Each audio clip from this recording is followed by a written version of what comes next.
Assalamualaikum warahmatullahi wabarakatuh. Selamat pagi anak-anak kelas 6. Bagaimana kabarnya semuanya? Semoga dalam keadaan sehat walafiat ya. Nah, tentunya kita sudah memasuki musim pancaroba. Cuaca di Mojokerto kurang bersahabat sehingga anak-anak harus bisa menjaga kesehatan agar sekolah dalam jaringannya atau sekolah daringnya juga bisa berjalan maksimal. Hari ini Bunda Febri akan menjelaskan tentang muatan IPA. Nah, sebelum pelajaran dimulai, jangan lupa ya mempersiapkan untuk alat tulisnya. Nanti kalau ada informasi yang belum lengkap di buku kalian, bisa kalian tambahi. Sebelum memulai pelajaran, kita berdoa terlebih dahulu. Di pelajaran yang pertama ini anak-anak, Bunda akan menjelaskan tentang adaptasi. Apa sih adaptasi itu? Ayo, kira-kira masih ingat dengan pelajaran kelas 3? Adaptasi adalah cara penyesuaian makhluk hidup terhadap lingkungannya. Nah, di kelas 6 ini, Bunda akan menjelaskan beberapa adaptasi baik yang ada di tumbuhan maupun di dunia hewan. Nah, adaptasi tumbuhan terhadap lingkungan tempat hidupnya dibagi menjadi beberapa ciri. Yang pertama adalah adaptasi tumbuhan di lingkungan kering atau bisa disebut dengan xerofit. Xerofit ya, jadi contohnya pada kurma, kaktus, lidah buaya, dan cocor bebek.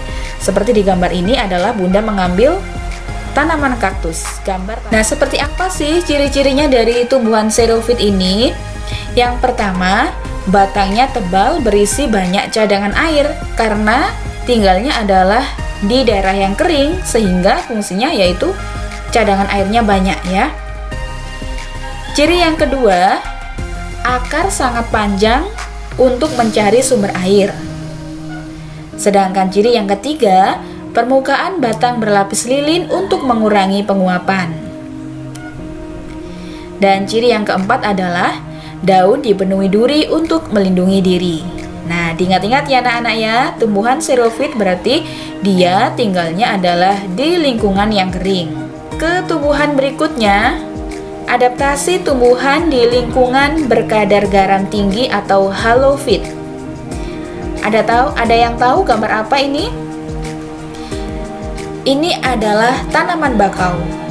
Jadi untuk tumbuhan yang tinggal di kadar garam tinggi ini bisa di tepi pantai, kemudian seperti di rawa-rawa. Bagaimana ciri-cirinya? Daunnya kaku dan tebal yang berfungsi untuk mengurangi penguapan. Ciri yang kedua, bagian bawah daun bakau ini memiliki kelenjar untuk mengeluarkan kelebihan garam. Sedangkan yang ketiga, pada akar terdapat filter untuk menyaring masuknya garam. Berikutnya adalah kita melihat tumbuhan teratai. Karena tumbuhan teratai ini adalah tinggalnya di lingkungan air, sehingga disebut dengan tumbuhan hidrofit. Apa saja ciri-cirinya? Ciri-cirinya daunnya lebar, yang berfungsi untuk mempercepat penguapan dan mengapung. Sedangkan ciri yang kedua adalah daunnya berlapis lilin untuk mencegah daun membusuk. Tumbuhan berikutnya kita sebut dengan tumbuhan higrofit karena tinggalnya di lingkungan yang lembab. Ada siapa saja di sana? Ada tumbuhan lumut dan tanaman paku. Tumbuhan higrofit ini mempunyai stomata air atau hidatoda untuk mengeluarkan air. Nah, berikutnya adalah adaptasi tumbuhan di lingkungan miskin nitrogen. Kalian tahu gambar apa ini? Ini adalah gambar dari kantung semar. Nah, anak-anak perlu kalian ketahui ya, adaptasi dilakukan dengan cara memangsa serangga. Kemudian, serangga itu dicerna untuk menghasilkan nitrogen. Berikutnya anak-anak ada cara tumbuhan melindungi diri. Jadi untuk mempertahankan hidupnya, banyak cara yang dilakukan oleh tumbuhan ya. Yang pertama adalah mengeluarkan bau busuk. Contohnya pada Rafflesia dan bunga bangkai. Di tanaman Rafflesia ini mengeluarkan bau busuk untuk menarik perhatian serangga, biasanya lalat ya. Dan serangga yang hinggap ini selain dimangsa juga dapat membantu penyerbukan. Cara yang kedua, mempunyai duri. Contohnya pada tumbuhan mawar, bougainville, rotan, kaktus, salak, putri malu, dan durian. Fungsinya sama, yaitu untuk melindungi dirinya dari mangsa. Sedangkan cara yang ketiga, memiliki rambut halus. Contoh pada tanaman jagung, bambu, terong, dan tebu. Dan fungsinya menimbulkan gatal bila disentuh oleh pemangsa.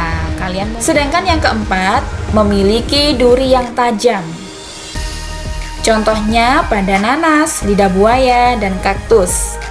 Cara yang kelima adalah menghasilkan getah. Contohnya pada karet, sawo, nangka, pepaya, dan mangga. Nah, getah ini anak-anak berfungsi membuat hewan pemangsa sulit bergerak. Getah juga menyebabkan perih pada kulit. Jadi kalau ada hewan yang menempel, itu langsung lengket ya, sulit untuk bergerak.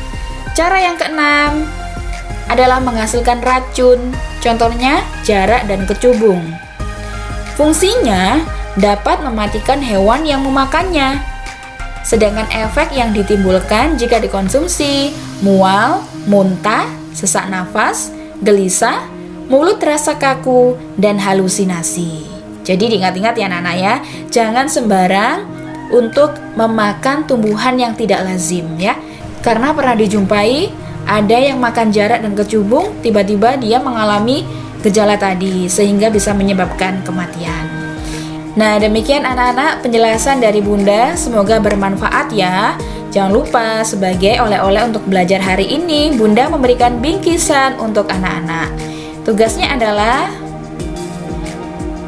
sebagai pemantapan, kalian harus mengerjakan nomor 1 sampai 5. Cukup sekian dari Bunda, tetap semangat untuk belajar dan jangan lupa untuk menjaga kesehatan karena sekarang ini sudah musim pancaroba. Selamat belajar. Wassalamualaikum warahmatullahi wabarakatuh.